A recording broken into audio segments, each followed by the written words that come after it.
So this section, we're going to go over functions, and with these functions, we're going to be looking at the graphs rather than equations. That makes life a lot easier. I imagine we'll do functions. We'll look at the equations of those functions a little bit later.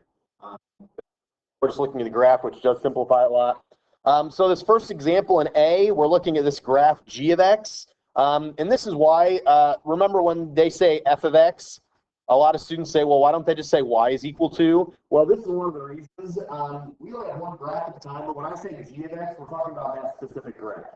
There are problems sometimes where you have g of x on one graph, and then you'll have something that looks like this, and that'll be h of x.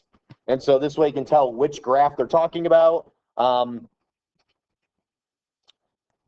But that's why sometimes you f of x, this one is g of x. Again, they're just talking about this function that is on the graph there. So this first one, I label everything. I don't find domain range, maximum, minimum, all that jazz. But I also describe it in this first question. So this first question takes a little bit more space on your paper, but it's because I put definitions and all that stuff with every one of these steps.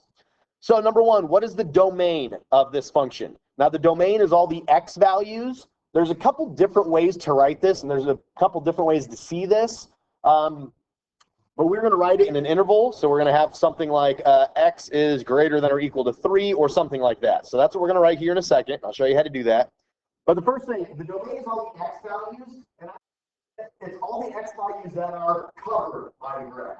Now, when I say covered, there's a whole bunch of different ways I describe how to do this. But basically, these are the x values right here on this axis. Whoops. This axis is all your x values. So which x values have a function? If you look at like the x value of -2, yeah, it's got a point right here at 1. Actually, let's zoom in so we can see that a little bit better.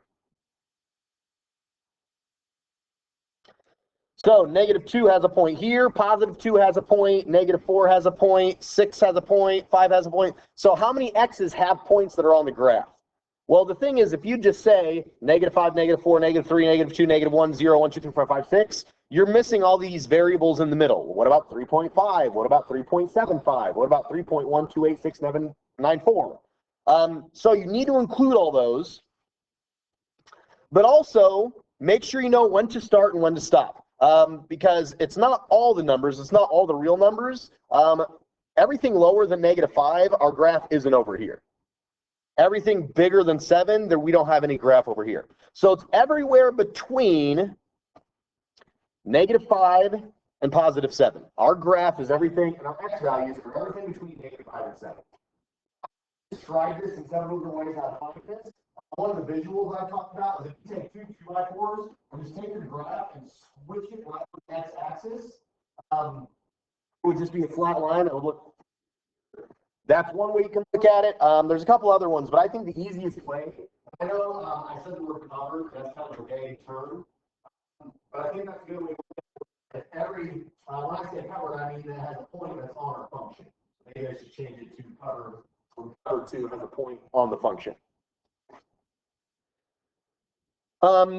So it goes from -5 all the way to +7. So we're going to write that as an inequality. Now, again, there's a couple different ways. I think since we've done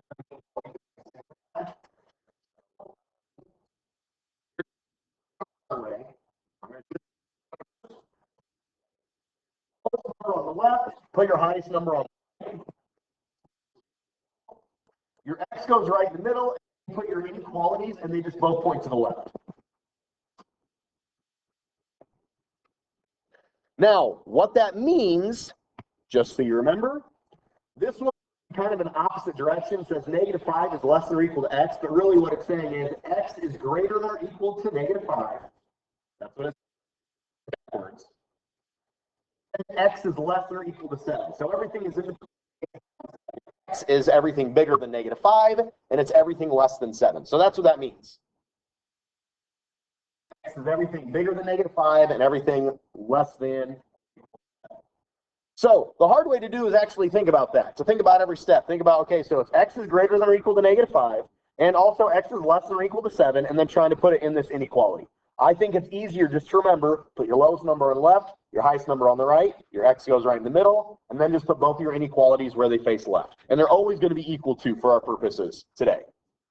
There's a couple things where I'm going to give you a little bit of leeway, but for our purposes, if you always do the equal sign in this chapter, at least so far, you'll be okay. Are there any questions on that before I move on with the x value? Because the range is the y value. Now, I will say, in my opinion, the hardest part is remember which is which. Which one goes to x's, which one goes to y's. Really, the best way I have to think about it is either alphabetical order. D comes before R from range and domain. X comes before Y. But also, the natural way to say it, and maybe this is just me because I've said it a lot, but domain and range, you always say domain first. You never say range and domain. You always say domain and range. Same thing with X and Y. You don't ever say Y and X. You always start with X and Y. So the natural way you say them, they kind of pair up. But the range is the exact same thing we were talking about with the domain. The only difference it is now Y values. So if we're talking about Y values, again, -2, our graph over here. -1 has a point in our graph. Up here, +1 has a lot of points, has all these points on the graph and some over here. 2 has these 2 points. Doesn't matter because I have some of them. And 4. So for this, everything in between. So 2 all the way to +4. Then over here, your inequality is the same thing. -2 all the way to +4. The only difference is now it's a y value in the middle. It's not an x value. So people miss this. They just forget that the less than or equal to. And again, that means y is greater than or equal to -2, and less than or equal to 4. So in between this.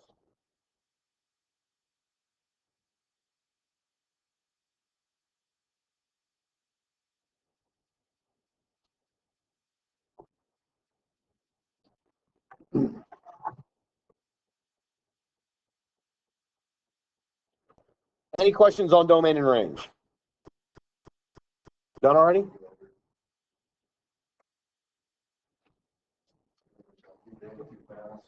Story of my life.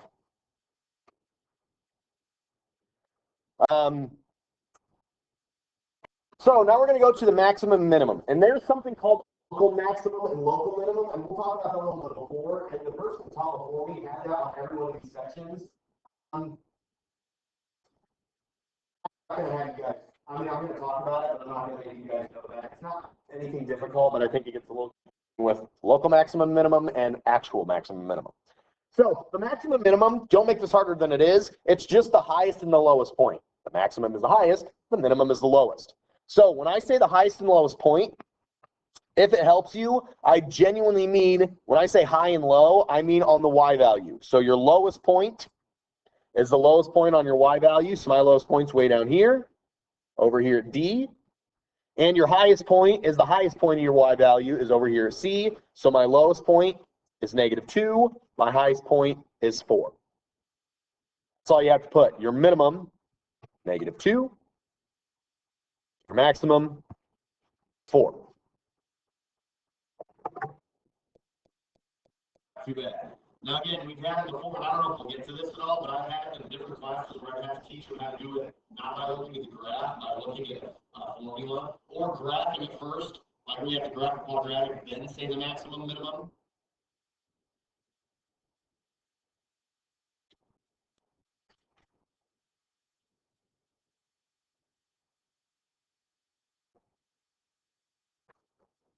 Now, the other thing with this that I should mention is it is possible, I think I'm going to stick with infinity and negative infinity, but it is possible where your maximum or minimum, your minimum could be negative infinity. Now, some people would argue that if you have a minimum at negative infinity, that means there is no minimum. I know some people say that they say there is no minimum. I'm going to stick with, in my opinion, I think that's hard to say because there is a minimum, it's just negative infinity, or the opposite, there's a maximum positive infinity. A couple of those, you can keep that in mind.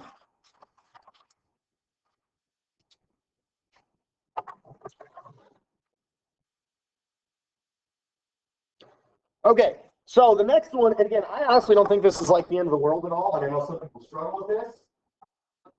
So if they say G of some number to something, this is how it's set up. G, in the parentheses, is the input, and it's equal to whatever the output is. So what basically this is, every function, the reason it's a function is because you put in an input, you put something in, and you get something out. So you put a number in, you get some number out. Put in a 2, you get a 10. Put in a 3, you get a 12, something like that. Well, the number you're putting in is the number inside these parentheses, which is your x value. So that's why it's G of x, because this is the x value. It's going to be equal to your y value. That's the other thing I should put. G of x is equal to your y value.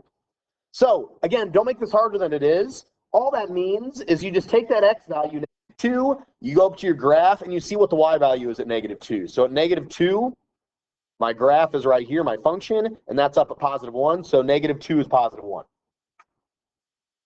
Now, if I ever gave you a formula, which I won't, at least not in this lesson, you just plug -2 in for x to see what you got for your y. So when we were finding the axis of symmetry, and we plug that back into my vertex, that would be G of f of the axis of symmetry. And -2 is when you're plugging in 4x. So, again, we don't have to worry about that because that's not in this lesson. The next one. Clean this graph up a little bit. G of 1. Again, that means your input, your x value is 1. So what's your y value? Also 1, because you just go up to 1.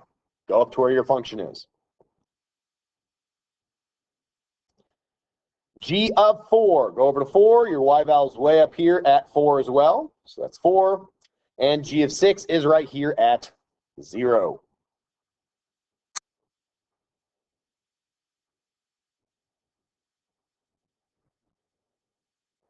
Again, I'm not saying this is super easy by any means, but don't make it harder than it is. If you think it is really difficult, again, I'm not saying it's super easy, but it means I'm not explaining it well enough.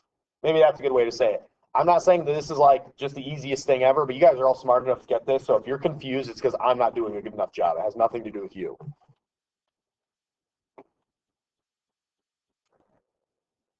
Sorry, I'm going to have to zoom out so I can see the graph a little bit. So number 5 says, where's G of x increasing? Number 6 is where's G of x decreasing? So again, I'm going to tell you how to do it this way, and then maybe once we take the test, I might ease up around the quiz a little bit. Basically, I'm because it's good to get kind of this practice doing inequality. But what I'm going to tell you, the way I'm going to tell you to do it, is to put your answers in inequality. So don't make it hard. It's not any harder than what we did with the domain and range. So where is it increasing? So when we talk about increasing, we talk about going from left to right. So as you go, just like we read from left to right, where's your graph up?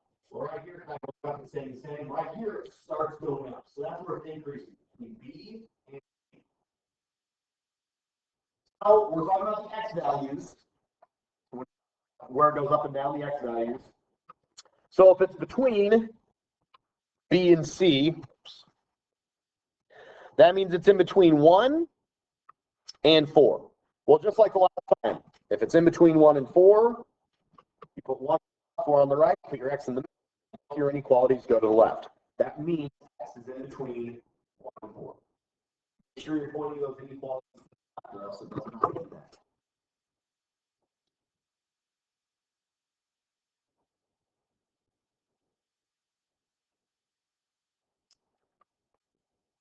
And number 6, where is it decreasing? So now from 4 all the way to 7 is where it's going down. So again, 4, 7, it's the x value again, and you point to the left. Now I will tell you,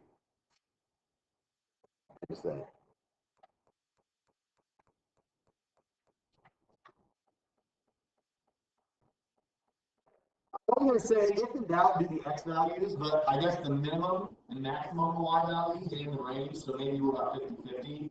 So just make sure you remember, when we're talking about increasing or decreasing, we're talking about when you go left to right, where does it go up or down? Well, left to right is the x values. Up and down is the y values. So I think that's maybe the hardest part of this lesson, is making sure you know when the x values and when the y values are used. Last but not least, g of x has zeros at x is equal to. Now again, this could say zeros, could say solution, could say roots, or it could say x-intercepts. So all those words mean the same thing. So really just find out where it crosses the x-axis. So it crosses the x-axis up here at 6. So your x is equal to 6. That's it. Maybe that's a good way to remember the x. All your answers are dealing with the x values. The only ones that aren't are your maximum, minimum, and your range.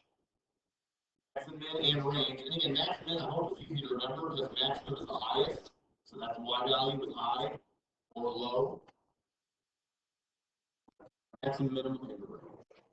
Obviously, just like we did with quadratics, you could have 1 0, you could have 4 zeros, you could have 10 zeros. That would be possible. Any questions on those? Now, again, before I let you guys do yours on your own, the thing I will say with this is this, that I'm not standing up here saying this is super easy. It's ready to go. You have to knock out of the park. And the reason I say that, again, it's not because it's easy, it's because there's no math to be done. I have not used my calculator one time. I don't even know how I would use a calculator if I could. So if you're struggling or really trying to get your grade up, this is one of the lessons that you guys could, I mean, you can make flashcards over this, you could study this, you could learn this stuff. When we're doing solving and doing some of that other stuff, I can see where if you're not mathematical, I get it. But this stuff is memorization. All right, go ahead, do B on your own. I'm going to call on some of you guys for some help then. So one really quick thing I want to say, this is what I was talking about earlier, where I just don't know how I want to have you answer this question because I like to use inequalities where it increases and decreases. I like that concept to get some more practice with that. But the hard thing is, it's not necessarily true, and the reason is because at 1 goes, 1 and 5 go both ways. You can't necessarily have x is less than or equal to 1 over here, but also have 1 is less than or equal to x. 1 would have to be equal to and 1 wouldn't. I know that's confusing. I'm not going to be nitpicky about that. Just always put equals to with it. I wanted to say that just because it's not technically mathematically fun to say it that way. But again, I want you to get practice with those inequalities. What's the best way to say where does 1 go? But anyways, we're talking more about the range anyways. So the person before me, they literally just put out the words from -2 to 1, or they put between -2 and 1. So maybe that's what I should do. But I like to do this just so you get some extra practice with those inequalities.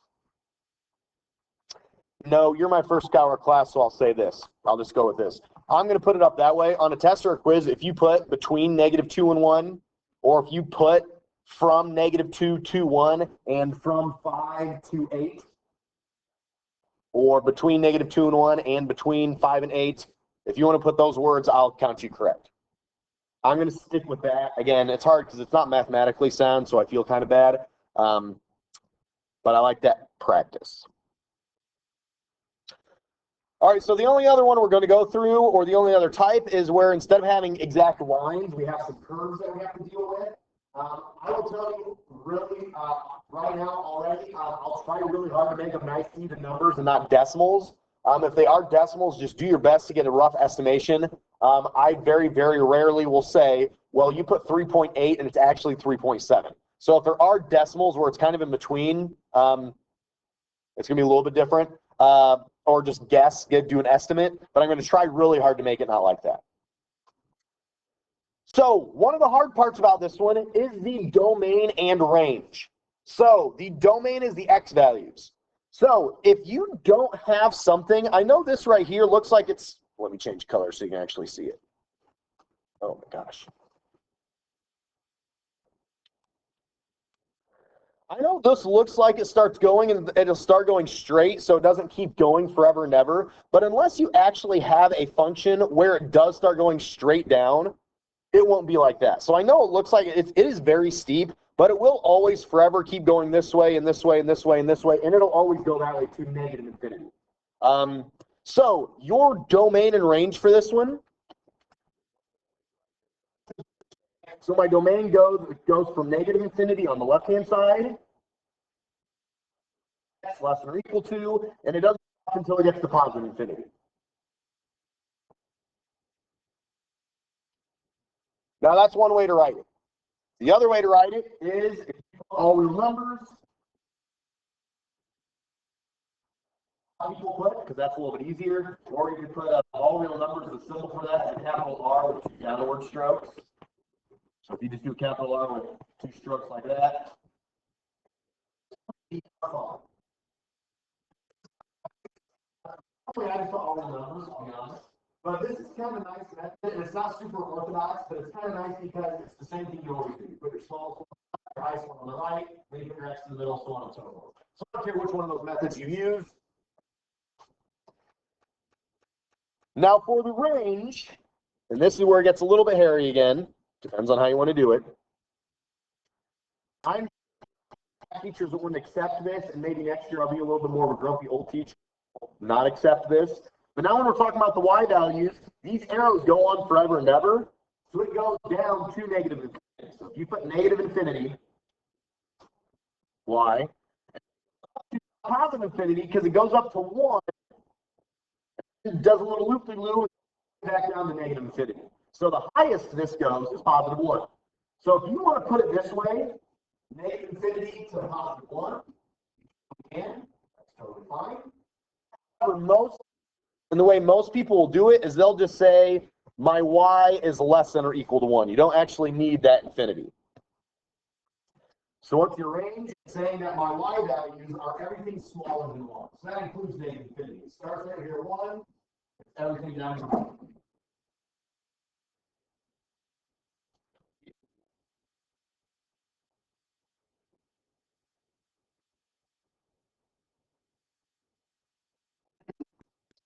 I'm always going to try to do it this way because that's more. Most people on this one, for 15, they say all real numbers. For 16, they have y plus or equal to 1. That's why I'm going to put my answer. But again, if you want a way to do it, that it's the same way every time. You want to start with negative infinity, that's up to you. I can live with that. There's also another notation called set notation with parentheses and brackets. I don't know which one I like better. It kind of all depends. I feel like when I do it this way, I'm like, man, I should have done the other way. You know, when I do the other way, I'm like, man, I should have done it this way. So it's kind of all up in the air. Then other than this, it's all the same. Where G is 1, so 1 is right here, it's a 0. G of 2 is also a 0, and G of 4, interesting, is also a 0. I guess that's how that goes. Probably change that.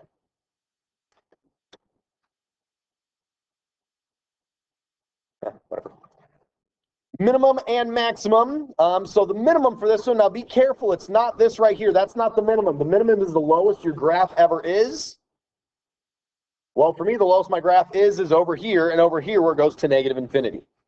Now, again, this is where sometimes Vegas will say it doesn't have a minimum. It does have a minimum because it does go forever.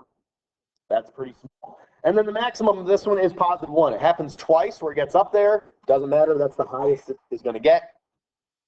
Now, this is what I talked about earlier. I am going to talk about this today, but I'm not going to have it on a test or at all. Maybe, I mean, this may be good if you get extra credit questions. Local maximum or minimum, what they mean is if there's just a spot on the graph, there's kind of a minimum, but it's for that small spot. They're talking about that minimum right here. That's a local minimum because it's not the actual, it's not the minimum of the whole graph, but in this little area right here, it dips into that. That's the minimum of just this area. That's why it's called a local maximum. I'm not going to talk about that. I'm not going to go over. I'm going to talk about it on the next one maybe. But like I said, it's interesting to do, but most of our graphs don't have that, and so I'm not going to deal with it.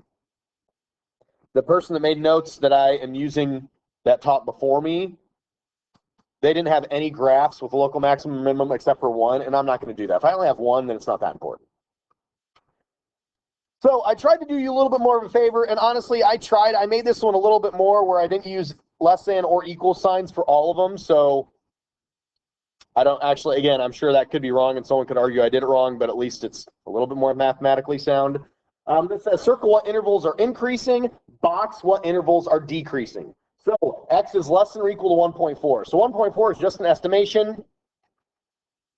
That's why I put approximately. As a math person, I got to put that or else I feel bad. I feel math guilt. So 1.4, everything less than 1.4, so that's this length right here, that is increasing. So that goes in a circle. Then from 1.4 to 2.5 is decreasing, so that goes in a box.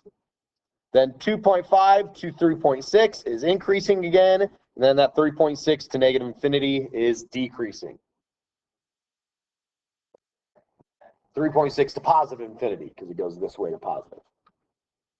Should be boxed. Oh man, that was close. Whew. Said the right thing, did the wrong thing. Now again, on a problem like this, that's how I'll list it, just because it's a little bit harder to see exactly, especially for decimals like this. Numbers or nice whole numbers, I should say. I can fill it in like the last one, but it's just kind of hard to find out a problem that's exactly like that.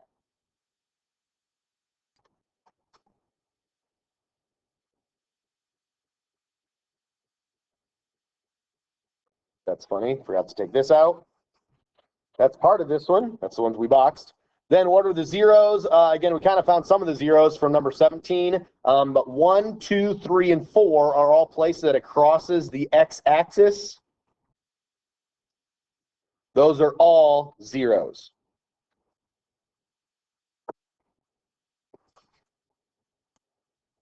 Questions on these? Go ahead and do the you do. I'll give you a little bit of time for that. I'll call on you guys again. Just